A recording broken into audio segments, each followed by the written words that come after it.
أعوذ بالله من الشيطان الرجيم.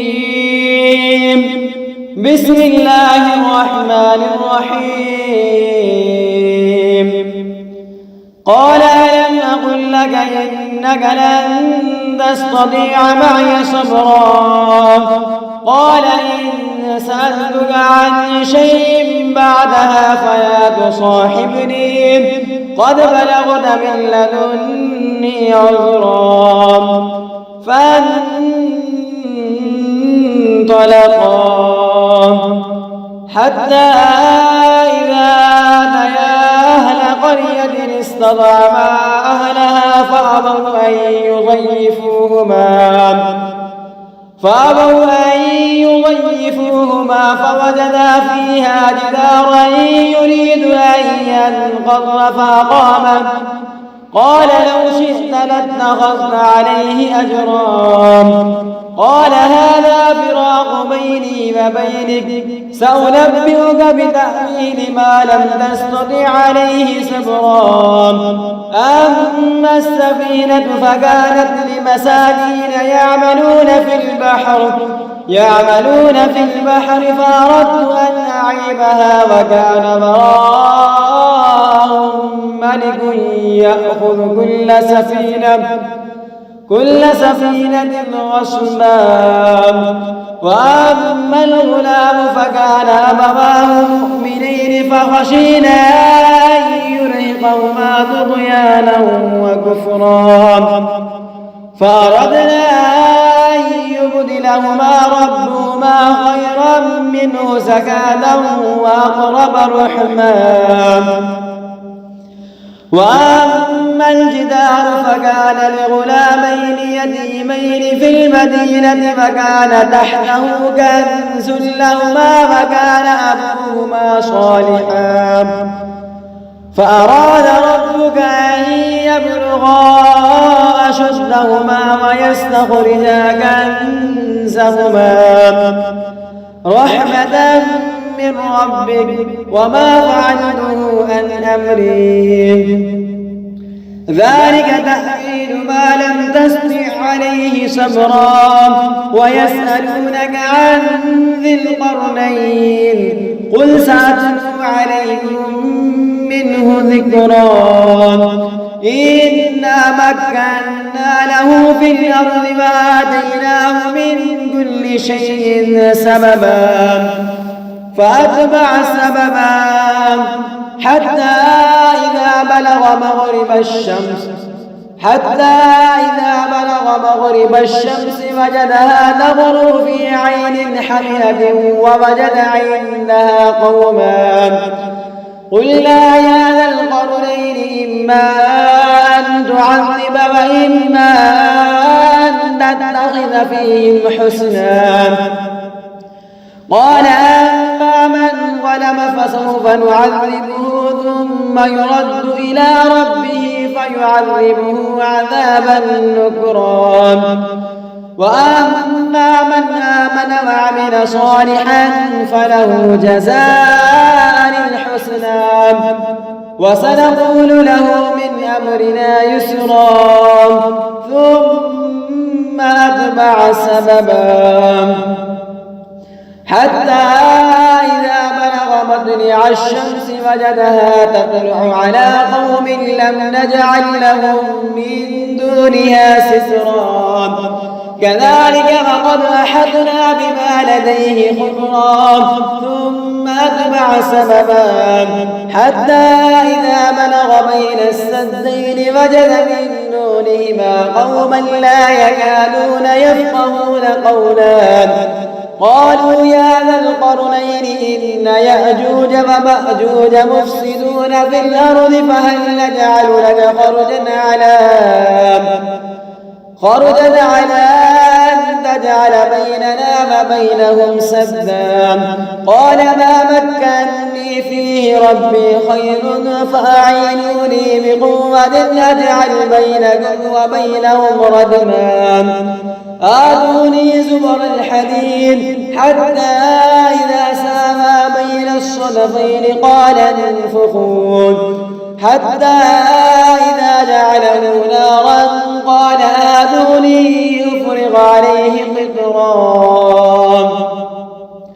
فما استطاعوا أن يظهروه وما استطاعوا له نقبا.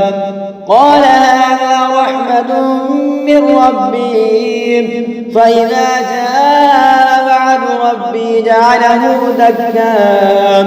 وكان وعد ربي حقا. وتركنا بعضهم يومئذ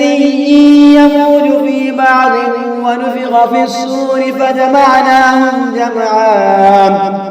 وعرضنا جهنم يومئذ للكافرين عرضا الذين كانت أعينهم في غطاء عن ذكري وكانوا لا يستطيعون سمعا.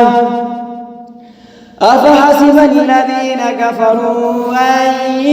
يتخذوا عبادي من دوني أولياء إنا أعددنا جهنم للكافرين نزلا. قل هل ننبئكم بالأخسرين أعمالا الذين ضل سعيهم في الحياة الدنيا وهم يحسبون أنهم يحسنون صنعا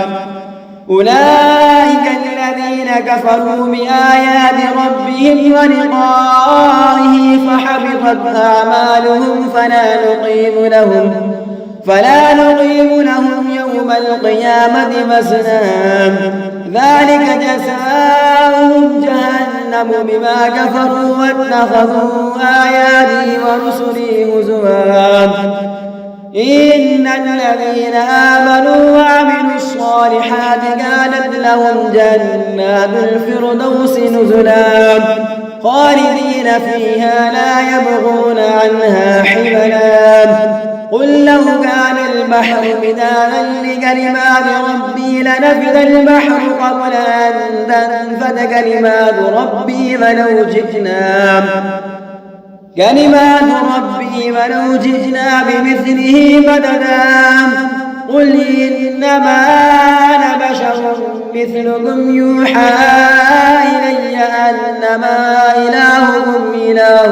واحد فمن كان يرجو لقاء ربه فليعمل عملا صالحا ولا يشرك بعبادة ربه أحدا. بسم الله الرحمن الرحيم. كافها يا عين صاد. ذكر رحمة ربك عبده زكريا إذ نادى ربه نداء خفيا قال رب إني وهن العظم مني واشتعل الرأس شيبا ولم أكن بدعائك رب شقيا وإني خفت الموالي من ورائي وكانت امرأتي عاقرا فهب لي من لدنك وليا يرثني ويرث من آل يعقوب واجعله ربي رضيا. يا زكريا إنا نبشرك بغلام اسمه يحيى لم نجعل له من قبل سميا. قال رب أنى يكون لي غلام وكانت امرأتي عاقرا وقد بلغت من الكبر عتيا. قال كذلك قال ربك هو علي هين وقد خلقتك من قبل ولم تك شيئا. قال رب اجعل لي آية. قال آيتك ألا تكلم الناس 3 ليال سويا. فخرج على قومه من المحراب فأوحى إليهم أن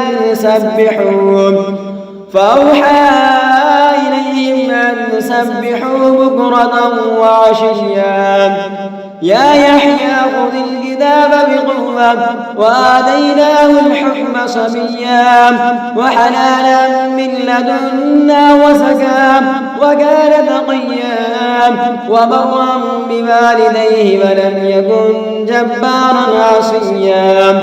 وسلام عليه يوم ولد ويوم يموت ويوم يبعث حيا واذكر في الكتاب مريم إذ انتبذت من أهلها مكانا شرقيا فاتخذت من دونهم حجابا فأرسلنا إليها روحنا فتمثل لها بشرا سويا قالت إني أعوذ بالرحمن منك إن كنت تقيا قال إنما أنا رسول ربك لأهب لك غلاما زكيا قالت أنى يكون لي غلام ولم يمسسني بشر ولم أك بغيا قال كذلك قال ربك هو علي هين ولنجعله آية للناس ورحمة منا وكان أمرا مقضيا فحملته فانتبذت به مكانا قصيا فأجاءها المغاث إلى جذع النخلة قالت يا ليتني مت قبل هذا وكنت نسيا منسيا فناداها من تحتها ألا تحزني قد جعل ربك تحتك سريا وهزي إليك بجذع النخلة تساقط عليك رطبا جنيا فكلي واشربي وقري عينا فإما ترين من البشر أحدا فقولي إني نذرت للرحمن صوما فلن أكلم اليوم إنسيا فأتت به قومها تحمله قالوا يا مريم لقد جئت شيئا فريا يا أخت هارون ما كان أبوك امرأ سوء وما كانت أمك بغيا فأشارت إليهم قالوا كيف نكلم من كان في المهد سبيا قال إني عبد الله آتاني الكتاب وجعلني نبيا وجعلني مباركا أينما كنت وأوصاني بالصلاة والزكاة ما دمت حيا وبرا بوالدتي ولم يجعلني جبارا شقيا والسلام علي يوم ولدت ويوم أموت ويوم أبعث حيا ذلك عيسى ابن مريم قول الحق الذي فيه يمترون ما كان لله أن يتخذ من ولد سبحانه إذا قضى أمرا فإنما يقول له كن فيكون وإن الله ربي وربكم فاعبدون هذا صراط مستقيم فاختلف الأحزاب من بينهم فويل للذين كفروا من مشهد يوم عظيم أسمع بهم وأبصر يوم يأتوننا لكن الظالمون اليوم في ضلال مبين وأنذرهم يوم الحسرة إذ قضي الأمر وهم في غفلة وهم لا يؤمنون إنا نحن نرث الأرض ومن عليها وإلينا يرجعون واذكر في الكتاب إبراهيم إنه كان صديقا نبيا إذ قال لأبيه يا أبت لم تعبد ما لا يسمع ولا يبصر ولا يغني عنك شيئا يا أبت إني قد جاءني من العلم ما لم يأتك فاتبعني أهدك صراطا سويا يا أبت لا تعبد الشيطان إن الشيطان كان للرحمن عصيا يا أبت إني أخاف أن يمسك عذاب من الرحمن فتكون للشيطان وليا قال أراغب أنت عن آلهتي يا إبراهيم لئن لم تنته لأرجمنك واهجرني مليا قال سلام عليك سأستغفر لك ربي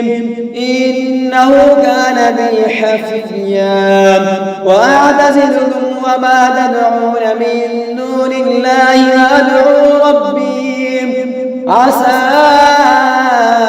ألا أكون بدعاء ربي شقيا فلما اعتزلهم وما يعبدون من دون الله وهبنا له إسحاق ويعقوب وكلا جعلنا نبيا ووهبنا لهم من رحمتنا وجعلنا لهم لسان صدق عليا واذكر في الكتاب موسى إنه كان مخلصا وكان رسولا نبيا وناديناه من جانب الطور الأيمن وقربناه نجيا ووهبنا له من رحمتنا أخاه هارون نبيا واذكر في الكتاب إسماعيل إنه كان صادق الوعد وكان رسولا نبيا وكان يأمر أهله بالصلاة والزكاة وكان عند ربه مرضيا واذكر في الكتاب إدريس إنه كان صديقا نبيا ورفعناه مكانا عليا أولئك الذين أنعم الله عليهم من النبيين من ذرية آدم وممن حملنا مع نوح ومن ذرية إبراهيم وإسرائيل وممن هدينا واجتبينا إذا تتلى عليهم آيات الرحمن خروا سجدا وبكيا فخلف من بعدهم خلف أضاعوا الصلاة واتبعوا الشهوات فسوف يلقون غيا إلا من تاب وآمن وعمل صالحا فأولئك يدخلون الجنة ولا يظلمون شيئا جنات عدن التي وعد الرحمن عباده بالغيب إنه كان وعده مأتيا لا يسمعون فيها لغوا إلا سلاما ولهم رزقهم فيها بكرة وعشيا تلك الجنة التي نورث من عبادنا من كان تقيا وما نتنزل إلا بأمر ربك له ما بين أيدينا وما خلفنا وما بين ذلك وما كان ربك نسيا رب السماوات والأرض وما بينهما فاعبده واصطبر لعبادته هل تعلم له سميا ويقول الإنسان أإذا ما مت لسوف أخرج حيا أولا يذكر الإنسان أنا خلقناه من قبل ولم يك شيئا فوربك لنحشرنهم والشياطين ثم لنحضرنهم حول جهنم جثيا ثم لننزعن من كل شيعة أيهم أشد على الرحمن عتيا ثم لنحن أعلم بالذين هم أولى بها صليا وإن منكم إلا واردها كان على ربك حتما مقضيا ثم ننجي الذين اتقوا ونذر الظالمين فيها جثيا وإذا تتلى عليهم آياتنا بينات قال الذين كفروا للذين آمنوا أي الفريقين خير مقاما وأحسن نديا وكم أهلكنا قبلهم من قرن هم أحسن أثاثا ورئيا قل من كان في الضلالة فليمدد له الرحمن مدا حتى إذا رأوا ما يوعدون إما العذاب وإما الساعة فسيعلمون من هو شر مكانا وأضعف جندا ويزيد الله الذين اهتدوا هدى والباقيات الصالحات خير عند ربك ثوابا وخير مردا أفرأيت الذي كفر بآياتنا وقال لأوتين مالا وولدا أطلع الغيب أم اتخذ عند الرحمن عهدا كلا سنكتب ما يقول ونمد له من العذاب مدا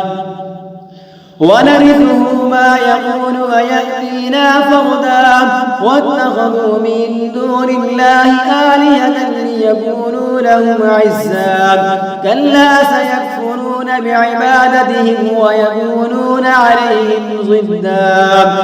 ألم تر أنا أرسلنا الشياطين على الكافرين تؤزهم أزا فلا تعجل عليهم إنما نعد لهم عدا يوم نحشر المتقين إلى الرحمن وفدا ونسوق المجرمين إلى جهنم وردا لا يملكون الشفاعة إلا من اتخذ عند الرحمن عهدا وقالوا اتخذ الرحمن ولدا لقد جئتم شيئا إدا تكاد السماوات يتفطرن منه وتنشق الأرض وتخر الجبال هدا أن دعوا للرحمن ولدا وما ينبغي للرحمن أن يتخذ ولدا إن كل من في السماوات والأرض إلا للرحمن عبدا لقد أحصاهم وعدهم عدا وكلهم آتيه يوم القيامة فردا إن الذين آمنوا وعملوا الصالحات سيجعل لهم الرحمن ودا فإنما يسرناه بلسانك لتبشر به المتقين وتنذر به قوما لدا وكم أهلكنا قبلهم من قرن هل تحس منهم من أحد أو تسمع لهم ركزا بسم الله الرحمن الرحيم طه ما أنزلنا عليك القرآن لتشقى إلا تذكرة لمن يخشى تنزيلا ممن خلق الأرض والسماوات العلى الرحمن على العرش استوى له ما في السماوات وما في الأرض وما بينهما وما تحت الثرى وإن تجهر بالقول فإنه يعلم السر وأخفى الله لا إله إلا هو له الأسماء الحسنى وهل أتاك حديث موسى إذ رأى نارا فقال لأهلهم كثوا إني آنست نارا لعلي آتيكم منها بقبس أو أجد على النار هدى فلما أتاها نودي يا موسى إني أنا ربك فاخلع عليك إنك بالوادي المقدس طوى وأنا اخترتك فاستمع لما يوحى إنني أنا الله لا إله إلا أنا فاعبدني وأقم الصلاة لذكري إن الساعة آتية أكاد أخفيها لتجزى كل نفس بما تسعى فلا يصدنك عنها من لا يؤمن بها واتبع هواه فتردى وما تلك بيمينك يا موسى قال هي عصاي أتوكل عليها وأهش بها على غنمي ولي فيها مآرب أخرى قال ألقها يا موسى فألقاها فإذا هي حية تسعى قال خذها ولا تخف سنعيدها سيرتها الأولى واضم يدك إلى جناحك تخرج بيضاء من غير سوء آية أخرى لنريك من آياتنا الكبرى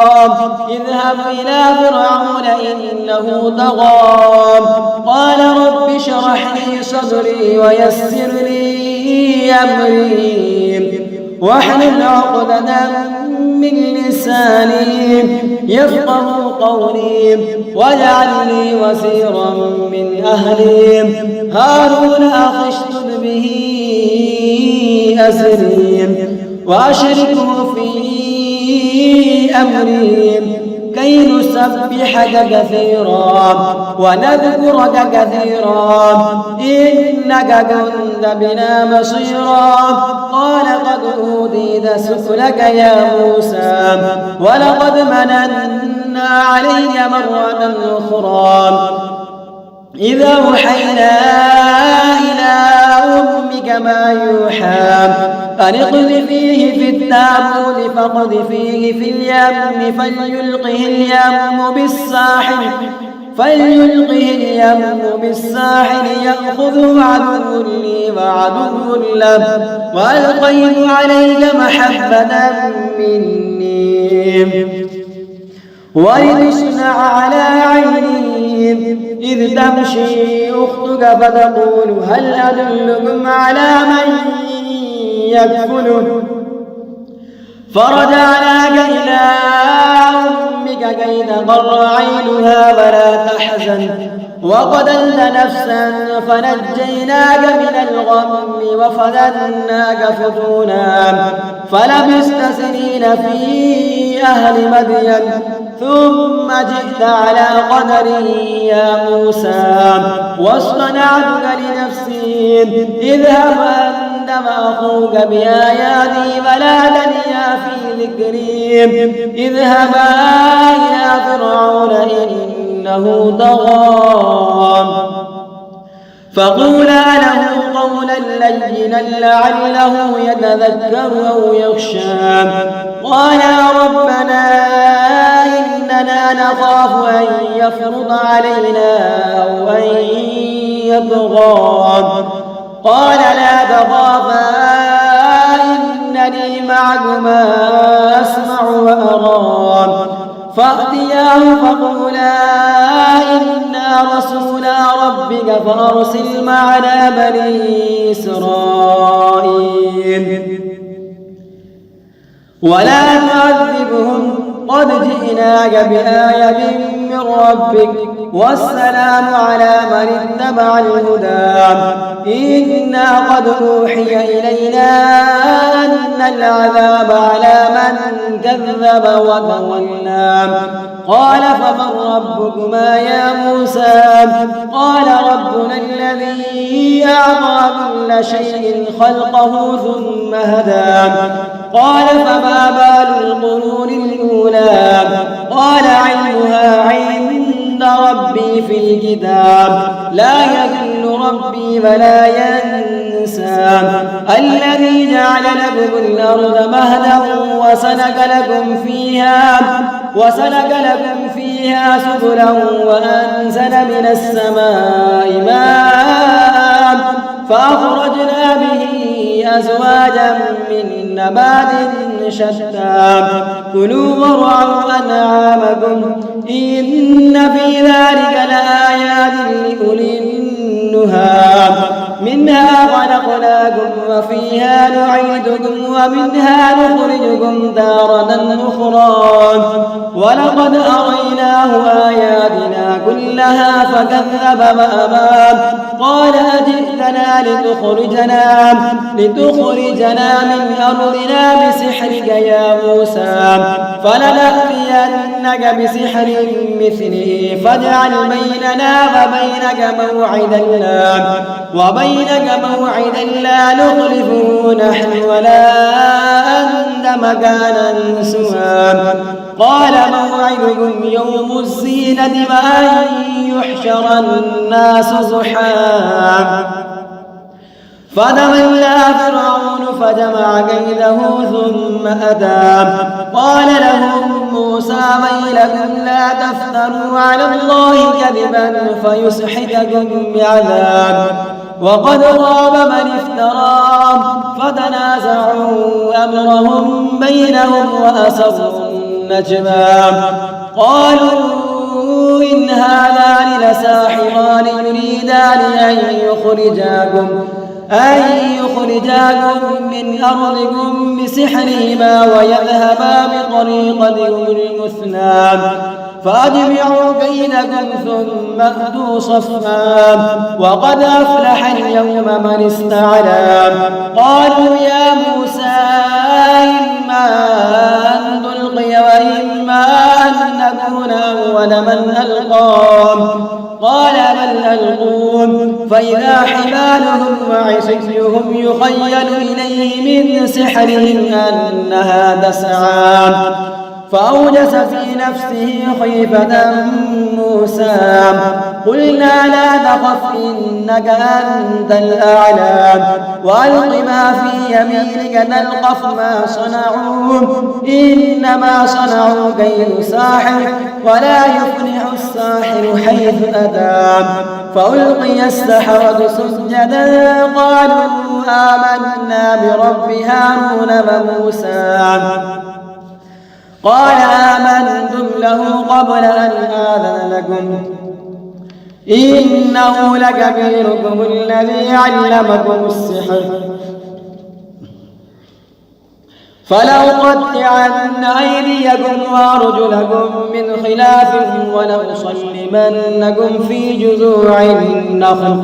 ولتعلمن أينا أشد عذابا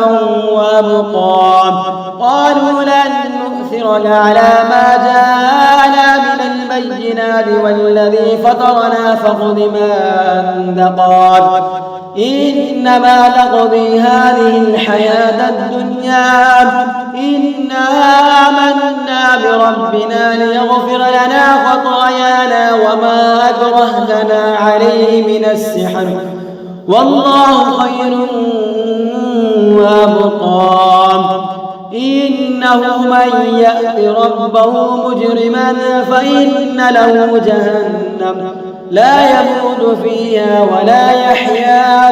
ومن يأته مؤمنا قد عمل الصالحات فأولئك لهم الدرجات العلى جنات عدن تجري من تحتها الأنهار خالدين فيها وذلك جزاء من تزكى ولقد أوحينا إلى موسى أن أسر بعبادي فاضرب لهم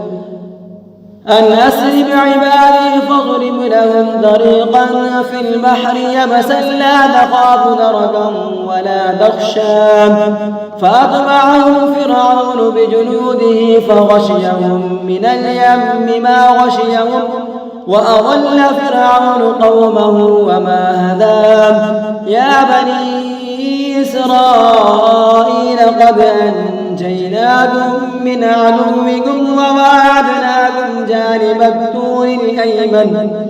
جانب الطور الأيمن ونزلنا عليكم المن والسلوى كلوا من طيبات ما رزقناكم ولا تطغوا فيه فيحل عليكم غضبي ومن يحلل عليه غضبي فقد هوى وإني لغفار لمن تاب وآمن وعمل صالحا ثم اهتدى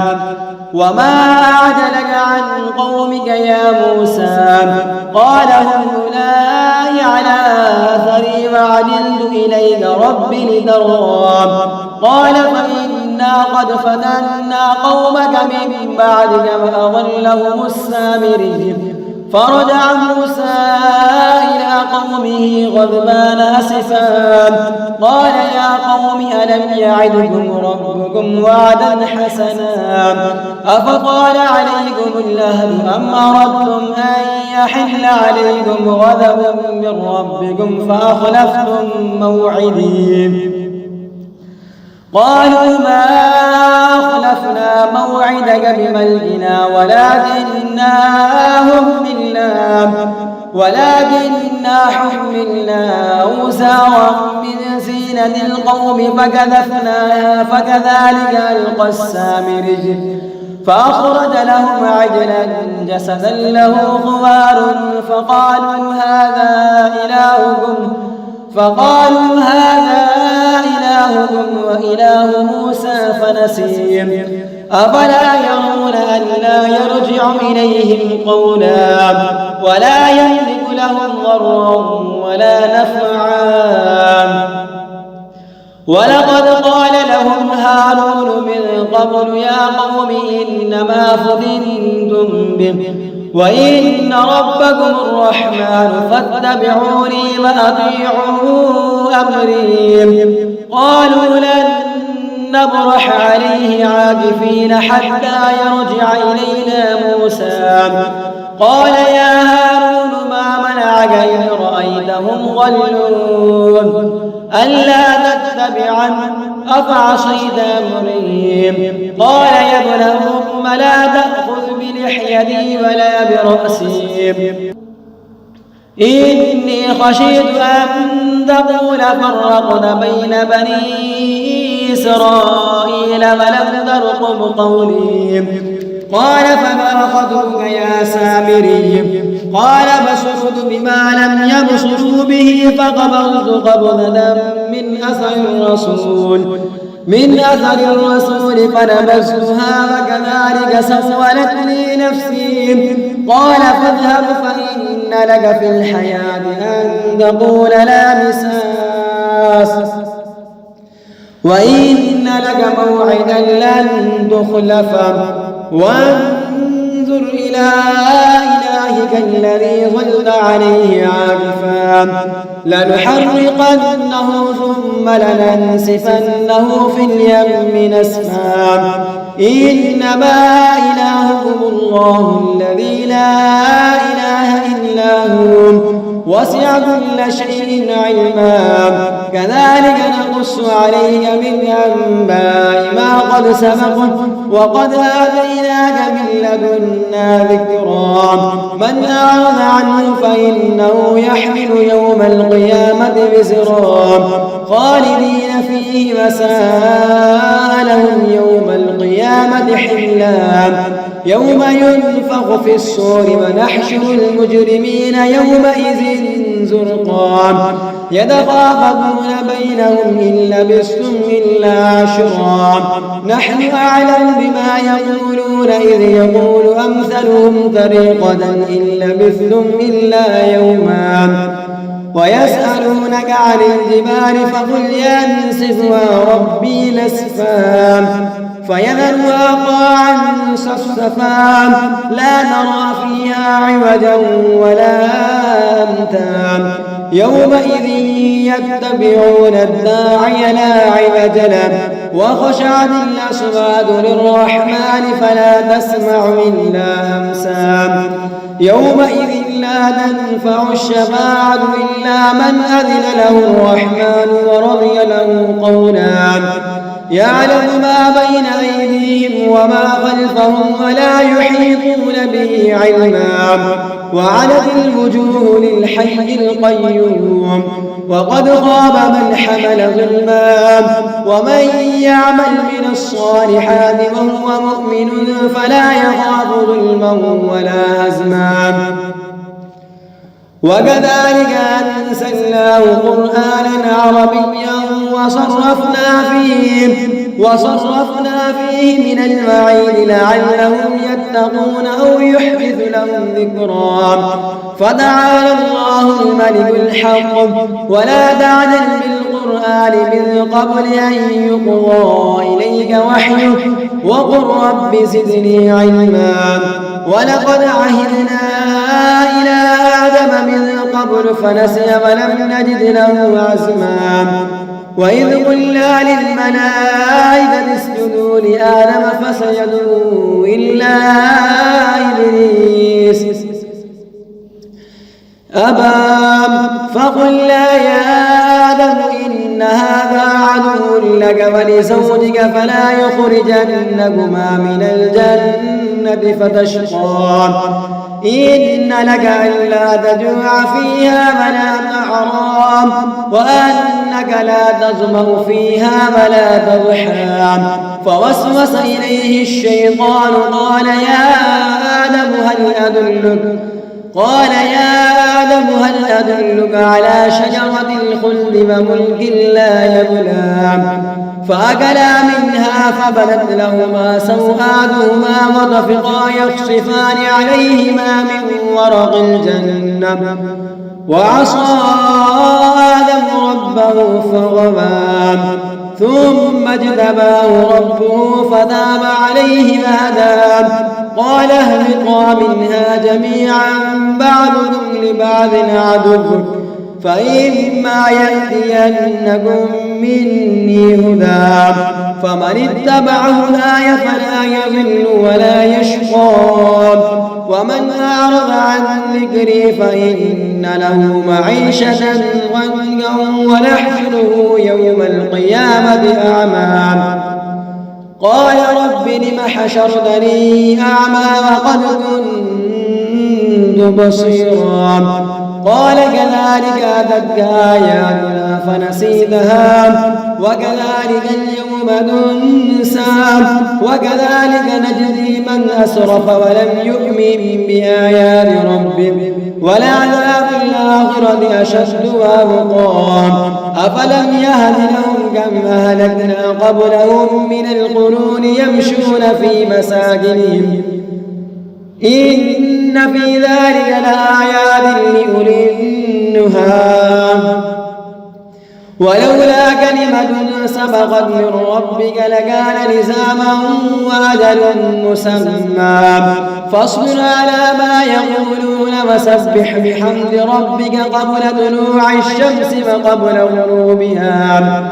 ومن آلاء الليل فسبح وأطراف النهار لعلك ترضى ولا تمدن عينيك إلى ما متعنا به أزواجا منهم زهرة الحياة الدنيا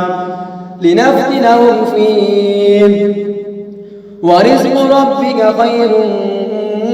وأبقى وأمر أهلك بالصلاة واصطبر عليها لا نسألك رزقا نحن نرزقك والعاقبة للتقوى وقالوا لولا يأتينا بآية من ربه أولم تأتهم بينة ما في الصحف الأولى ولو أنا أهلكناهم بعذاب من قبله لقالوا ربنا لولا أرسلت إلينا رسولا فنتبع آياتك من قبل أن نذل ونخزى قل كل متربص فتربصوا فستعلمون من أصحاب الصراط السوي ومن اهتدى